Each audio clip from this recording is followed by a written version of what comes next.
네, 오늘은 신약성경 87쪽 누가복음 1장 39절부터 56절까지입니다. 누가복음 1장 39절부터 56절까지 한 절씩 교독하기 원합니다. 39절부터 56절까지입니다.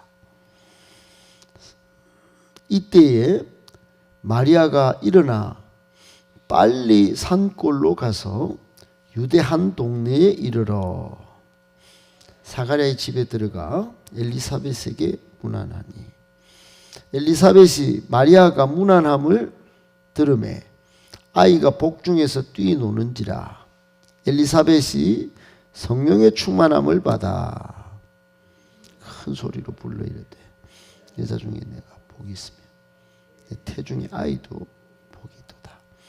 내 주의 어머니가 내게 나오니 이 어찌된 일인가. 보라, 내 문안하는 소리가 내 귀에 들릴 때에 아이가 내 복중에서 기쁨으로 뛰놀았도다. 주께서 하신 말씀이 반드시 이루어지리라고 믿은 그 여자에게 복이 있도다. 마리아가 이랬대. 내 영혼이 주를 찬양하며 내 마음이 하나님 내 구주를 기뻐하였음은 그의 유종의 빛의 남을 돌보셨습니다. 보라, 이제 후론 만세 나를 복이 있다 일컬으리로다. 능하신 이가 큰 일을 내게 행하셨으니 그 이름이 거룩하시며 두려워하는 자에게 대대히 이르리로다. 그의 팔로 힘을 보이사 마음의 생각이 교만한 자들을 흩으셨고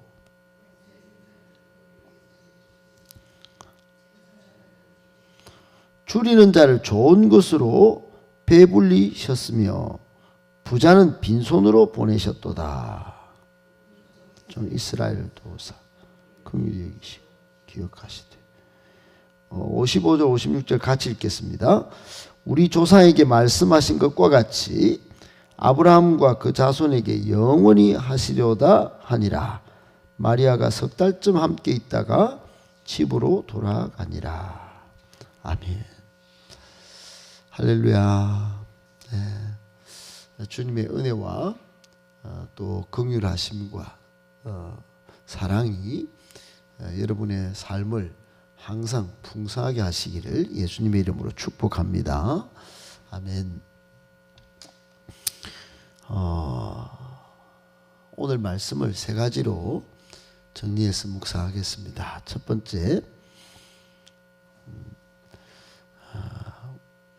은혜를 잘 나누고 서로 축복하는 친밀한 영적 가족 공동체를 이뤄내야 합니다. 여러분, 은혜를 잘 나누는 공동체, 또 서로 축복을 잘하는, 축복을 잘 빌어주는 그런 친밀한 영적 가족 공동체. 오늘날 이런 공동체를 찾기가 쉽지가 않아요. 왜 그러냐 하면은 세상 말로 각자 도생, 이기적인 정말 죄된 심성을 가지고 이 세상을 살아가는 사람들이 워낙 많기 때문입니다. 친밀한 영적 가족이기보다도 가족이면 얼마나 서로 상호 책임지고 또 서로 섬기고 아픔을 나누고 또 상호 서로 존중하고 그렇게 합니까?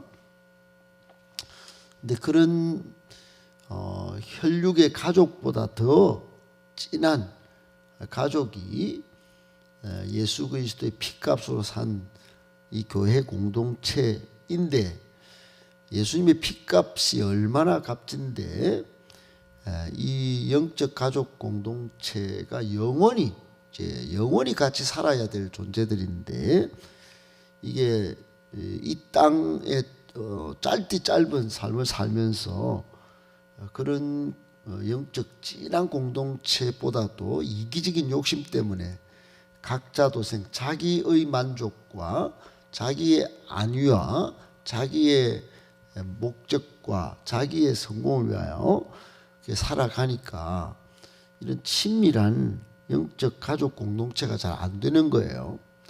친밀한 영적 가족 공동체 두 가지 큰 특징을 굳이 찾아내면, 하나는 은혜를 잘 나누어야 하고 하나는 서로 축복하는 것입니다. 성경에 보면 영적 친밀한 교회에서의 공동체 모습은 서로 또 은혜 이런 것들이 굉장히 풍성히 나타나는 것을 볼 수 있어요. 오늘 39절 40절에도 그런 모습이 있는데, 마리아가 엘리사벳에게 가서 친밀한 교제를 나누는 내용이 오늘 본문의 내용입니다.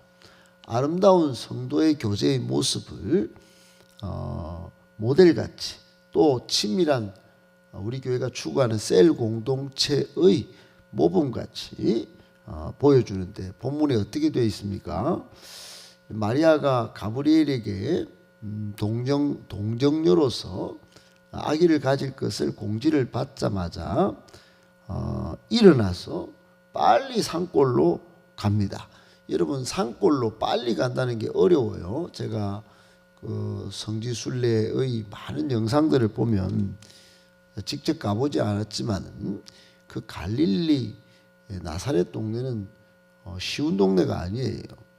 굉장히 산골을 여성으로서 걷는다는 것은, 지금은 도로를 좀 닦아놔서 그렇지 2000년 전에는 엄청 힘든 일입니다.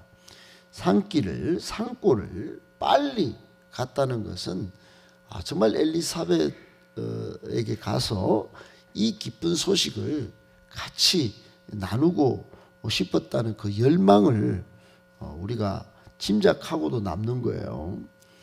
그래 빨리 갔다 왜 갔나? 엘리사벳에게 이 소식을 전해주고 싶고, 엘리사벳은 또 어떤지 6개월 전에 이미 아기를, 그 나이 많은 사촌이 이렇게 아기를 가졌다. 빨리 가서 보고 싶었겠죠. 어떻든 갔더니 40절에 보니까 엘리사벳이 이제 집에 가서 문안하니까, 엘리사벳이 41절에 마리아가 문안함을 보고는 막 아이도 반기고 뱃속에서부터 아이가 반기는 거예요. 이게 참 놀라운 장면인데, 사실은 이걸 그냥 글자로 읽어서 보낼 문제가 아니고, 아이가 복중에서 기쁘게 이 마리아가 왔다 하는 문안한 것을 듣고는 뱃속에서부터 친밀한 교제를 나눈 거예요. 그리고 엘리사벳이 성령의 충만함을 받고 영적인 친밀한 영접과 또 교제를 나누는 그런 장면입니다. 여러분, 이때 쓴 말이 성령 충만, 그렇죠? 성령 충만, 41절 끝에 성령의 충만함을 받아. 여러분, 성도의 아름다운 친밀한 영적 공동체의 모범, 그것은 은혜 받은 소식을 같이 자꾸 나누는 거예요. 그것도 신속히 나누는 거예요. 어려움은 뒤로 하고 빨리 산골 같은 데로 가서도 은혜는 빨리 나누는 거예요. 우리 장로님이 어제 하신 말씀 가운데 이 뭐 좀 청년들과도 자주 이야기를 만나서 나눠야 되겠다. 예, 은혜 받은 소식은 잘 나눠야 되는 것입니다. 우리가 뒤늦게 깨닫지만은 이게 우리 청년들이 많이 올 때 빨리 만나서 많이 나눠야 되는 그런 것들을 우리가 확인하죠. 영적인 친밀한 공동체로 나아가기 위한 정말 중요한 단계입니다. 은혜를 잘 나누는 공동체가 친밀한 영적 공동체예요. 그리고 성령 안에 교제해야 합니다. 성령 안에. 여러분, 나를 앞세우고 나를 주장하고 내가 세운 기준을 가르치는 그런 게 아니고, 성령께서 가라 하시면 가고 성령께서 말씀하시면 말씀하고 성령의 안에 교제해야 됩니다. 성도의 교제 필수 항목은 성령 안에 교제하는 거예요. 그래서 모이면 기도하고 모이면 찬양하고 성령께서 주시는 풍성한 교제 가운데 서로 모이는 거예요. 성령의 임재가 없는 모임이다. 그건 세상 조직이나 세상의 모임하고 똑같은 거죠. 교회가 세상의 모임과 다른 공동체의 본질적인 차이, 그것은 뭐냐? 성령 안의 교제예요. 성령 안의 교제. 어떤 모임이든 여성 공동체든 남성 공동체든 모이면 기도하는 게 습관이 돼야 되는데 목사만 기도하고 그게 안 되는 거예요. 같이 기도하면서 하나님의 뜻을 따라서 모임이 될 때 서로 존중하고 서로 겸손하고 서로 축복을 비는 그런 친밀한 공동체가 되는 것이죠. 돈이나 신분이나 계층이나 혈연이나 자기 취향으로 교제하면 반드시 문제가 나옵니다. 여러분, 사람 사이에 얼마나 많은 문제가 있습니까? 심지어 가장 고상한 사람들이 모여있는 집단이라고 하는 정치 집단은 그 안에 얼마나 버글버글거리는 문제들이 많습니까? 오히려 정말 이 나라를 시끄럽게 만드는 문제들이 거기서 다 나오지 않습니까?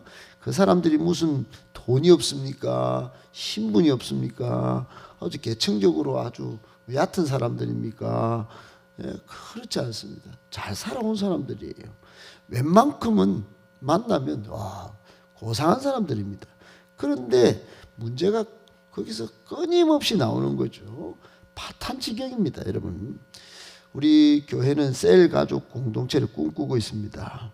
네, 마리아가 엘리사벳이 서로 친밀한 교제를 나누면서 축복하고 은혜를 나눈 이 모습, 오늘 우리 교회에 나타나야 할 모습이다 생각하고 여러분 이런 공동체를 같이 잘 이루어가는, 그래서 어떤 누가 와도 여기가 천국이구나, 여기만이 내 인생을 걸만한 곳이구나 하는 그런 마음이 생기도록 여러분 그렇게 이루어가는 저와 여러분 되시기를 예수님의 이름으로 축복합니다.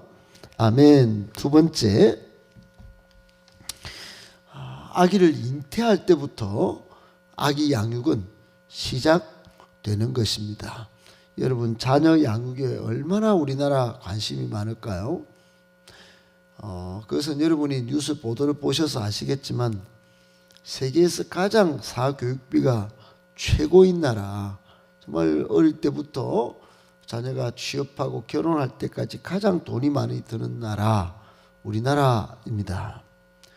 그러니 이 문제가요, 얼마나 사회적으로 큰 비용을 치르는지 이루 말할 수 없습니다. 그런데 착각하는 게 이게 성경적인 양육이 안 되니까 이런 수많은 문제들이 나타나는 것입니다. 부모의 크기만큼 자녀가 자란다, 이 생각을 잃고 잊어버리고 내가 못했는 거, 내가 못 이룬 거, 다른 사람이 잘 나가는 거, 그걸 아이에게 무조건 막 씌우고 이끌고자 하니까 이게 문제가 거기서부터 생기는 거예요. 아기를 잉태할 때부터 부모를 그대로 닮는 것이죠. 잉태한 엄마의 건강, 잉태한 엄마의 생각, 잉태한 엄마의 정서. 그래서 여러분 태아 교육을 얼마나 강조하고 태교를 중시합니까? 우리나라만큼 태교를 중시하는 나라가 있을까요? 유대인들 비슷합니다. 태아는 누구의 영향을 받나? 잉태한 엄마의 영향을 제일 많이 받습니다. 오늘 44절에 보면 엘리사벳이 마리아의 문안을 받을 때 아이가 뱃속에서 세례 요한이죠, 아주 복중해서 기쁨으로 뛰놀았다 그럽니다. 기쁨으로 뛰놀았다, 이 말은 그 안에 자체 기쁨이 내포되어 있습니다. 임신 6개월 전쯤 됐을 텐데 인간의 골격, 모습 다 거의 다 갖춘 상태죠. 6개월이면 다 갖췄습니다. 복중의 아이는 주님이 잉태한 마리아를 보고 성령 충만함을 받아 기뻐했다. 그래요. 기뻐했다. 여러분 6개월쯤 된 아이가 성령 충만하여 기뻐했다. 여러분 엄마가 성령 충만하니까 아이도 성령 충만한 거예요. 그러니까 평상시 얼마나 성령 충만해야 하는지 잘 보여주는 아주 대표적인 장면입니다. 41절 하반절에 모친 엘리사벳이 먼저 성령 충만하고 축복의 심성을 가지고 또 은혜를 나누려고 하는 마음이 충만하니까 얼마나 엘리사벳이 기도 생활을 충분히 했겠어요.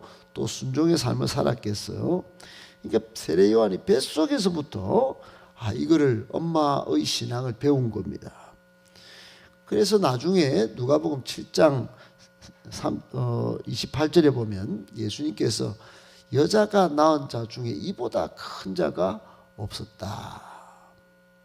세례 요한은 어릴 때부터 뱃속에서부터 엄마의 성령 충만함을 받고 매사가 이게 성령 충만하고 그렇게 살았더니 하나님의 나라를 이루는 예수님이 오실 길을 잘 준비하는 자녀로 성장하게 됐지요.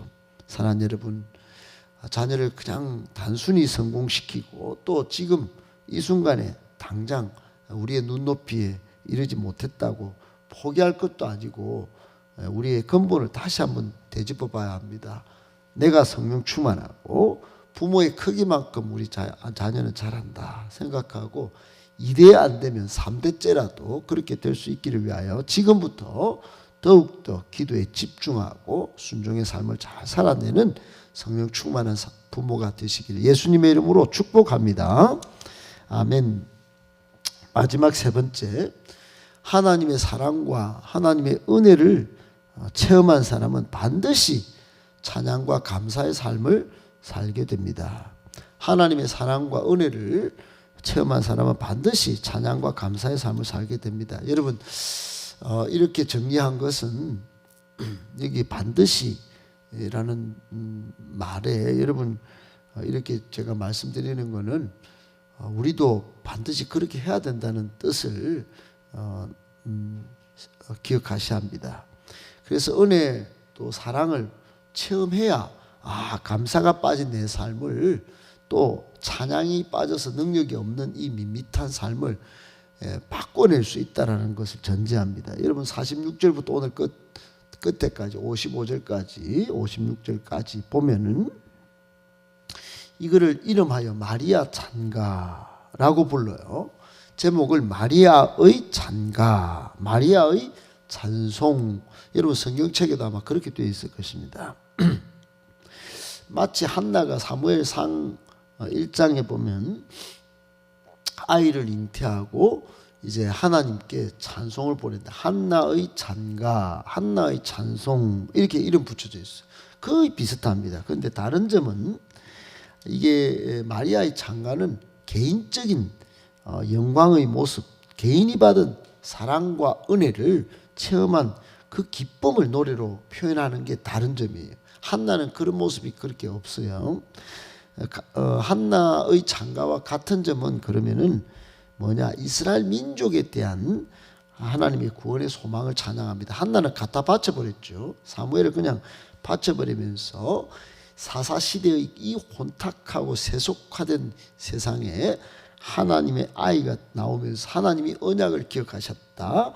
압제자의 손에서 이 아이로 하여금 나라를 구원해 달라는 그런 마음을 담아서 찬양을 불렀는데 오늘 여기에도 있고, 그런데 개인적인 영광 그리고 자신이 받은 사랑과 은혜의 찬양은 빠져 있어요. 한나에게는.